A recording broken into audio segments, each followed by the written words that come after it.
Hello everyone, how are you doing? This is MD Tech here with another quick tutorial. In today's tutorial, I'm going to show you guys how to go about setting up and installing your HP LaserJet Pro M104w series printer on your Windows device. So this should hopefully be a pretty straightforward process here, guys. And without further ado, let's go ahead and jump right into it. All you have to do is open up a web browser, and in the Google search, you want to search for HP LaserJet Pro 104w support and go ahead and search for that. Best result should come back with an HP support page that says HP LaserJet Pro M104 printer software and drivers. Go ahead and open that up. And now that we're on this page, you want to go and just scroll down and select the HP LaserJet Pro M102w/M104w and Ultra M106w printer full feature software and drivers.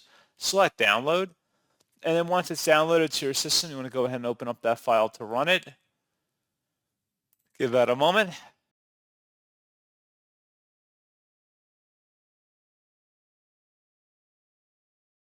And if you receive a user account control prompt, it should be from a verified publisher, HP Inc. Select yes, and then just proceed with the on-screen wizard here of getting your printer and software configured properly for your device, whatever your preferences may be. And then just follow along with the on-screen directions, and that's all you'd have to do. So pretty straightforward process on that, guys, and as always, thank you for watching. I do hope that I was able to help you out, and I do look forward to catching you all in the next tutorial. Goodbye.